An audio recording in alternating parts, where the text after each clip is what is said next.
chasing? How bright is why send this? I'm lost in my mind, how can I figure you out? I cannot believe how beautiful you are. My biggest desire turned into simple need. I'll keep chasing my simple dreams. My biggest desire turned into simple need. I'll keep chasing my simple dreams.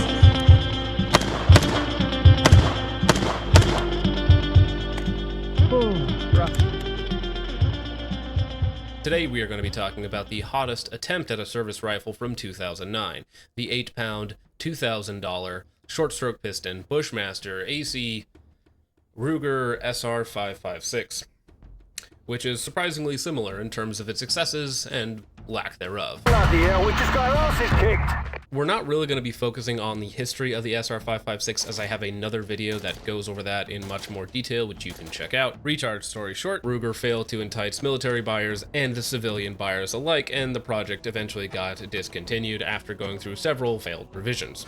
Now, getting into the model that we have here, this is one of the earlier SR-556s, the full version, not one of the enhanced or takedown models. This was originally a 16-inch barrel, however it has been cut down and pin and weld to 14.5, which makes it look quite snazzy. We of course have a huge chonkin, accurate for the time quad rail, and a railed gas block, which is quite optimistic, although maybe I should say the piston is doing the railing on the inside.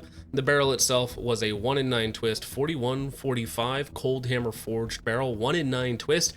Definitely a holdover from a simpler time, and finished in a very nice phosphate chrome. The Rugers, in their infinite wisdom, decided to ship a $2,000 rifle with a cucked, non-full auto capable BCG, which means that I unfortunately could not run this gun with my FRTs. The carrier itself is hard chrome coated with some very unique cuts on it. Other than that, it has a standard bolt, cam pin, firing pin, all that sort of fun stuff.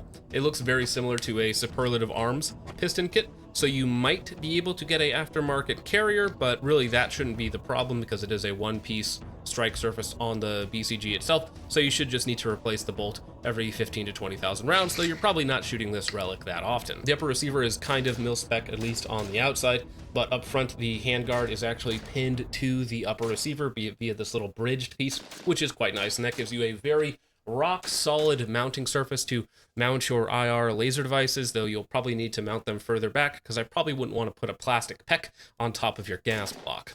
The lower receiver is basically mil-spec, but the owner, who graciously allowed me to borrow this for several months, which was very kind of him, had some upgrades thrown on with the Radian 45-degree safety, Geisley Maritime bolt catch, left-hand magazine release, a B5 grip, a BCM stock, and a mil-spec plus trigger. Basically, it's just a polished trigger, so rolling brake at about 5.5 pounds, strong reset, and then you're right back on that rolling wall. It's perfectly fine. I wouldn't swap it out with anything else. Now, all of the aluminum and steel up front in the handguard and piston system means that you get a very front-heavy 8-pound naked gun before you add anything to it, which for some reason was the standard for military trials in 2009. Now, earlier I compared the SR-556 to the Bushmaster ACR, which came at about the same time, fighting for the same contracts at about the same weight at about the same cost.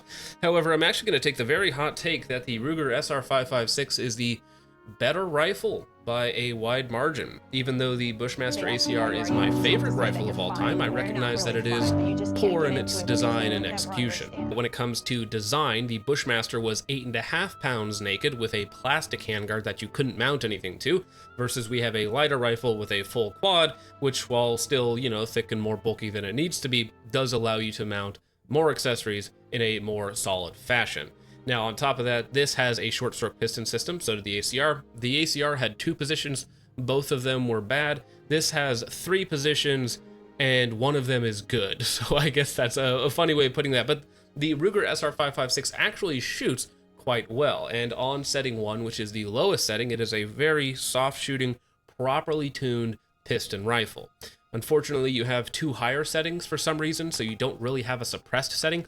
I did run this with a suppressor, and it is very punchy. It's not terribly overgassed, but you don't have a true reduced suppressor setting. On the ACR, you have a suppressor setting that works sometimes with some suppressors, and then on the unsuppressed, it's just terribly overgassed for an 8.5 pound rifle, which makes it shoot way worse than it should for such a heavy, expensive gun.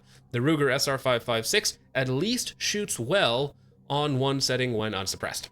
And honestly, I quite enjoy the way that the SR-556, so much so that if I had one of these, I just would never suppress it and leave it in the one setting, and it would be good to go in my opinion. I wouldn't have any problem running this in competitions, doing build drills out to 40 yards quite easy. It's just a nice soft little bounce up and down. Not the softest tuned AR out there, of course, and being 8 pounds naked does help, but still, for a piston rifle, actually kind of well tuned, especially for 2009's design philosophy. Now, in terms of accuracy, I can't really give it a honest appraisal because, again, this is a 16-inch gun that's been cut down to 14.5 and then pin and weld. It has a 1 in 9 twist barrel. The barrel profile is pretty darn heavy, so in terms of the accuracy I got out of it functionally, I was able to hit 4-inch plates at 150 yards with just ball ammo, so its maximum accuracy is probably okay because it does have a fairly heavy barrel, though I would not say that it's going to compete with the most modern precision examples that you can go out there, especially for the price tag. You can certainly get a lot better in terms of accuracy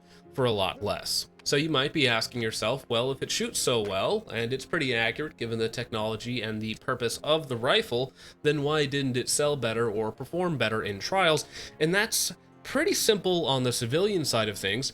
There is nothing on this rifle worth $2,000 or 8 pounds. The standard Ruger AR of the day was probably going between $600 and $750. And the differences between that rifle and this rifle is boiled down to about 3 things.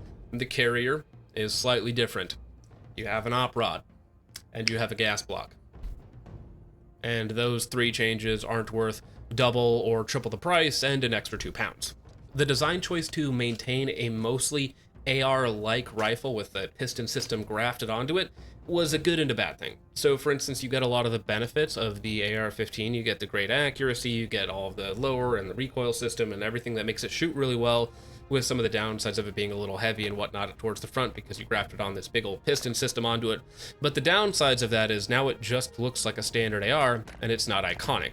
Whereas the Bushmaster ACR had some truly interesting tech for the time with the removable handguards, with the quick swap barrel system. Now, it was also not that much more expensive than the Ruger SR-556, but undeniably more iconic in its look, and also the fact that it got picked up by games like Modern Warfare 2 helped out quite a bit to make it still a cultural icon that when Bushmaster brings it back for $54,000, we all notice. Although apparently that was just a meme, as that listing for $54,000 eventually got taken down, which is quite funny. So while I do think it's a cool rifle and I have very much so enjoyed my time with it, do I think it's worth going out and spending geyserly money to get your hands on a used example of an SR-556? No, of course not, unless you're just into collecting, but that's a little bit gay. Speaking of which, the Romeo 7 on a Unity skyscraper mount was the owner's, not mine. But with all that out of the way, gentlemen, let me know what your favorite failed service rifle of 2009 was and why it's the Bushmaster ACR. And with all that out of the way, thank you so much for watching. I hope you enjoyed. I will see you in the next one. God bless. Are you trying to have